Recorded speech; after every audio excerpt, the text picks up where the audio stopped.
मई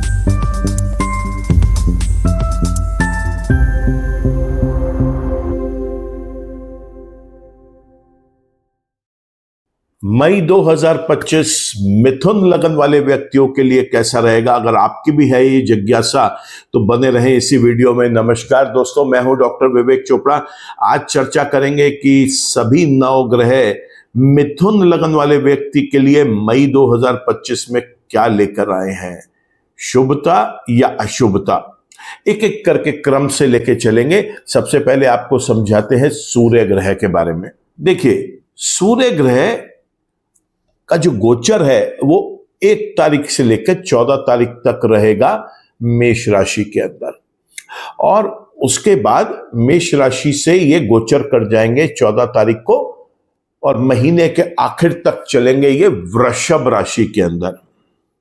अब जिज्ञासा ये होगी कि ये दोनों राशियों में क्या ये शुभ रिजल्ट देंगे, अशुभ रिजल्ट देंगे, या किस में शुभ देंगे और किस में अशुभ देंगे। तो देखिए, जो इनका गोचर मेष राशि में है ये तो बहुत खराब है दोस्तों। यहां पर मेष राशि कुंडली के 11वें भाव में आती है, और सूर्य ग्रह, अगर आपने हमारी पिछली वीडियोस में भी देखा हो, हमारी ज्योतिष सीखो की सीरीज में भी, तो मिथुन लगन के अंदर 11वें भाव में शुभ रिजल्ट्स देने में सामर्थ्य नहीं रखते। ठीक उसके विपरीत जब ये वृषभ राशि में गोचर कर जाएंगे 14 तारीख को, तो ये बेहद शुभ रिजल्ट्स देंगे दोस्तों। जी हां, देखिए, यही है ज्योतिष का पूरा रहस्य और सच्चाई, कि कई बार 11वें भाव लाभ स्थान पर भी बैठकर एक शुभ रिजल्ट नहीं दे पा रहा है ग्रह, और कुंडली के 12वें खाने में, जिसमें आपको बहुत ज्योतिषाचार्य ये कहते मिलेंगे कि यहाँ पे जाकर प्लैनेट जो है एक किस्म से कुछ स्वाभाविक, जो जनरल लैंग्वेज में लोग बोलते हैं वही बोलते हैं, गड्ढे में चला गया, यानी कि खराब हो गया। ठीक वहां पर बैठकर यही सूर्य ग्रह बेहद शुभ रिजल्ट देंगे। तो बात करते हैं, जब ये अशुभ रिजल्ट देंगे तब क्या करें। सूर्य के मंत्र जप करें, सूर्य को जल दें, गेहूं और गुड़ और तांबे का दान करें, और भीगी हुई गेहूं में गुड़ मिलाकर गाय को खिलाएं। ये करना बहुत शुभ रहेगा। और जब ये शुभ अवस्था में आ जाए, और आपके जीवन में अगर दशा, महादशा, अंतरदशा, प्रत्यंतर दशा भी अगर सूर्य की चल रही है, तो ऐसे में मैं आपको सजेस्ट करूंगा कि एक माणिक रत्न जरूर धारण कर लें। चंद्रमा की अगर बात करें तो चंद्रमा तो मैं हर वीडियो में बताता आया हूं कि हर 2.5 दिन में अपना राशि परिवर्तन कर लेते हैं, इसलिए वो किसी भी एक राशि में रहकर बहुत लंबे समय तक शुभ रिजल्ट्स या बहुत लंबे समय तक अशुभ रिजल्ट देने में सामर्थ्य नहीं रखते। इसलिए हर व्यक्ति को समझाया जाता है कि चंद्रमा चूंकि फास्ट मूविंग प्लैनेट है और ये मेंटली डिस्टर्ब करने की क्षमता रखता है व्यक्ति को, तो ऐसे में एक व्यक्ति को चंद्रमा के उपाय करना आवश्यक है। यहाँ पर चंद्रमा के मंत्र जप करना बहुत शुभ रहेगा, शिव की आराधना, शिव के मंत्र जप करना बहुत शुभ रहेगा। किसी गरीब बूढ़ी औरत को शाम के समय ऐसे में सफेद चीजों का दान किया जाता है, चावल, चीनी, दूध, बर्फी, सफेद कपड़ा, कोई भी चीज जिससे उसकी जरूरत पूरी हो सके, या आपका जो सामर्थ्य है उसके अनुसार जो आप अपनी स्व इच्छा चीजें देना चाहें, लेकिन वो चंद्रमा से संबंधित ही होनी चाहिए। शाम के समय किसी गरीब बूढ़ी औरत को दें, ऐसा करना बहुत शुभ रहेगा।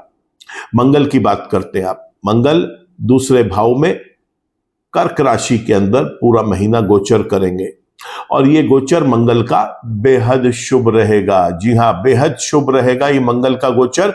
मंगल इस कुंडली के अंदर 11वें भाव के स्वामी हैं, साथ ही साथ 6ठे भाव के स्वामी हैं। कुंडली के 2 भाव में जब उनका गोचर होगा तो लाभ भाव का स्वामी 2 भाव में आ जाएगा, तो धन की तो वर्षा जरूर करवाएगा, चाहे वो अपनी नीच राशि में ही क्यों ना हो। तो मंगल ग्रह यहां पर शुभ रिजल्ट्स देंगे। बात कर लेते हैं अब हम बुध ग्रह की। देखिए, बुध ग्रह मई 2025 में 3 राशियों में अपने फल देंगे। 1 तारीख से और 6 तारीख तक उनका फल जो है वो मिलेगा मीन राशि के अंदर, और 6 तारीख से 23 तारीख तक का उनका जो रिजल्ट मिलेगा वो मिलेगा मेष राशि का, और 23 तारीख से लेकर महीने के आखिर तक जो रिजल्ट देंगे वो देंगे वृषभ राशि का। तो 3 राशियों का फल उन्होंने देना है, मीन राशि, मेष राशि और वृषभ राशि। देखिए, जो इसका गोचर मीन राशि के अंदर चलेगा 1 तारीख से और 6 तारीख तक। यहां पर बुध ग्रह बेहद शुभ रिजल्ट्स देंगे। जी हां, मैं बोल रहा हूं बेहद शुभ रिजल्ट्स देंगे। नीच का होने के बाद भी बेहद शुभ रिजल्ट्स देंगे। लेकिन जब ये मेष राशि में और वृषभ राशि में गोचर करेंगे तो बुध ग्रह यहां पर इस व्यक्ति को शुभ रिजल्ट्स देने में सामर्थ नहीं रखेंगे। तो ऐसे में बुध के मंत्र जप करना, दुर्गा मां की पूजा अर्चना करना अनिवार्य हो जाएगा। गाय को हरा चारा खिलाएं, साबुत हरे मूंग को रात को भिगोकर सुबह पक्षियों को खाने के लिए डाल दें। देवी देवताओं के चरणों में भी हरी पत्तेदार सब्जियां जो है वो जाकर अर्पित करें। दुर्गा मां के चरणों में हरी कांच की चूड़ियां देना भी बहुत शुभ रहता है। और साथ ही साथ दोस्तों, अगर बुधवार के दिन कन्या पूजन कर सकें तो कहना ही क्या, बहुत सरल और बहुत अच्छी रेमेडी है कन्या पूजन करवाना। अगर बुध शुभ ना हो ऐसे समय में बुधवार के दिन सुबह कन्याओं का पूजन करें, उन्हें भोजन दें, भेंट स्वरूप कोई चीज दें। ऐसा करने से भी बहुत लाभ मिलेगा।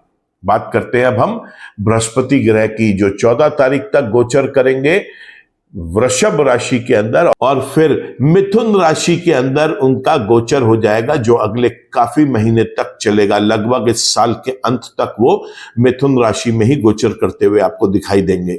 देखिए, यहाँ पे बृहस्पति ग्रह काफी समय से इस व्यक्ति के लिए कुंडली के 12वें भाव में अपने अशुभ रिजल्ट्स दे रहे थे।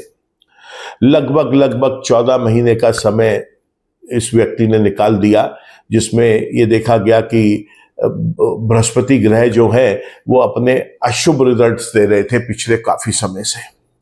लेकिन 14 तारीख तक तो वो वृषभ राशि में ही रहेंगे, लेकिन 14 तारीख से जो उनका गोचर होगा मिथुन राशि के अंदर, वो इस व्यक्ति के लगन में आ जाएंगे और वहां पर ये बेहद शुभ रिजल्ट्स देंगे।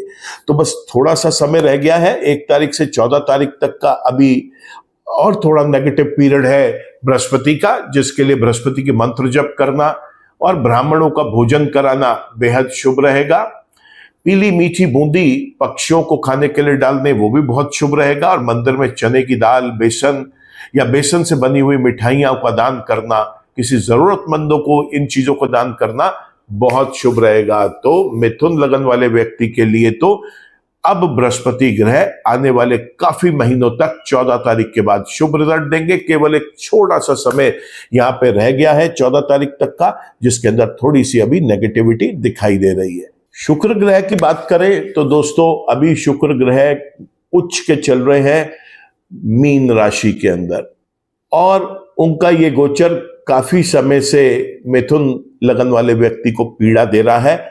वो पीड़ा आपको इस महीने भी सहनी पड़ेगी, क्योंकि पूरा मई 2025 शुक्र ग्रह ने जो गोचर करना है वो अपनी मीन राशि के अंदर ही करना है, जो कुंडली के 10वें भाव में है, और यहां पर वो शुभ रिजल्ट देने में सामर्थ्य नहीं रखते। तो ऐसे में शुक्र के उपाय करें, लक्ष्मी नारायण की पूजा करें, शुक्र के मंत्र जप करें। जो धागे वाली डली वाली मिश्री होती है, ये देवी देवताओं के चरणों में आप अर्पण करें और उबले हुए चावलों में मीठा दही करके उसे मिक्स करके पक्षियों को खाने के लिए रख दें। ऐसा करना बहुत शुभ रहेगा। बात कर लेते हैं शनि ग्रह की।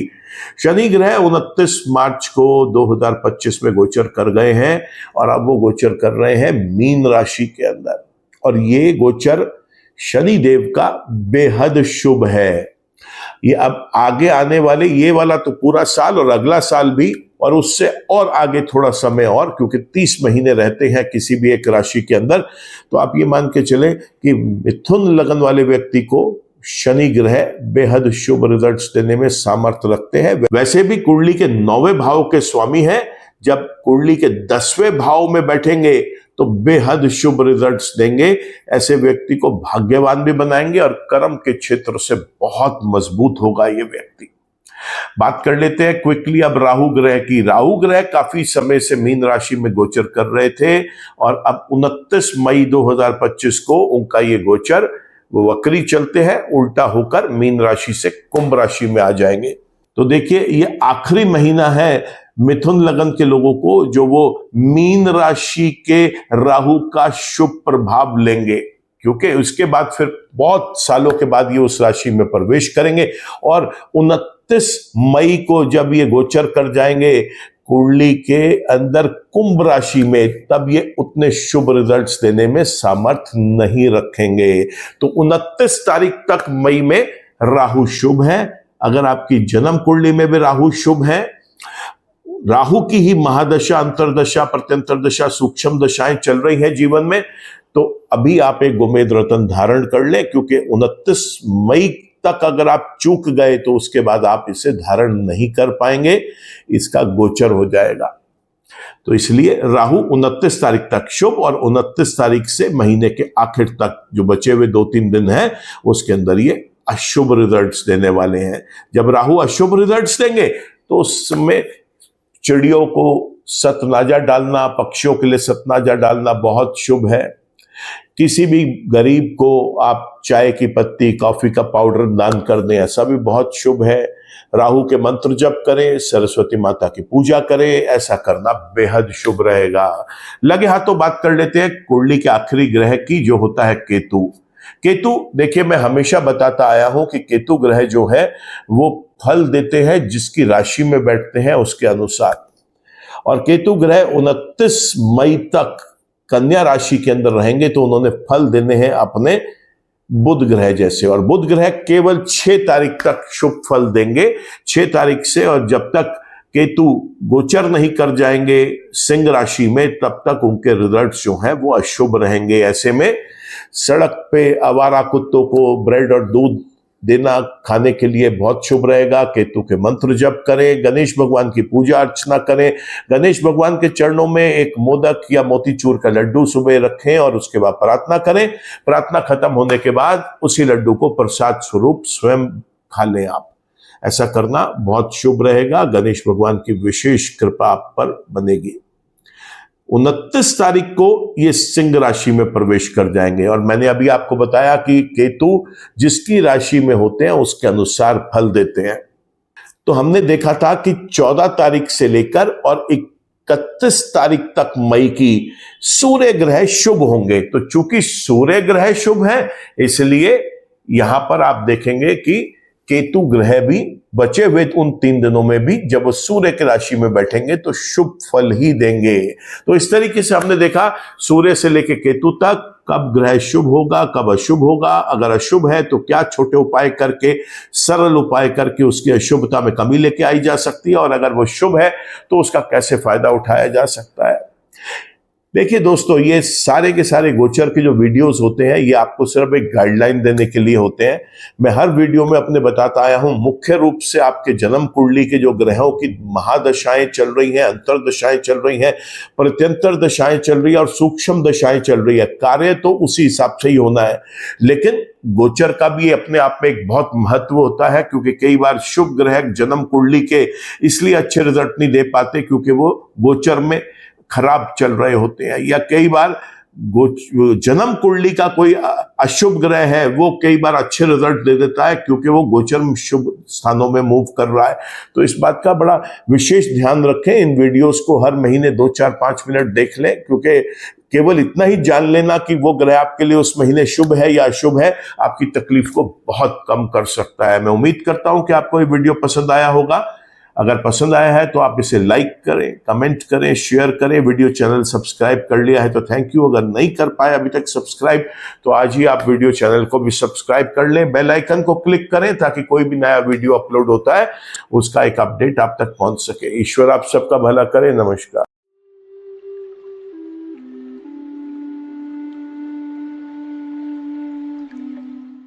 जीवन की सभी प्रकार की व्यक्तिगत, पारिवारिक और व्यावसायिक समस्याओं के समाधान के लिए तुरंत संपर्क करें। डॉक्टर विवेक चोपड़ा, PhD, गोल्ड मेडलिस्ट, विश्व विख्यात ज्योतिषाचार्य एवं वास्तु एक्सपर्ट। कॉल अथवा व्हाट्सएप करें 9311131069 9212431069।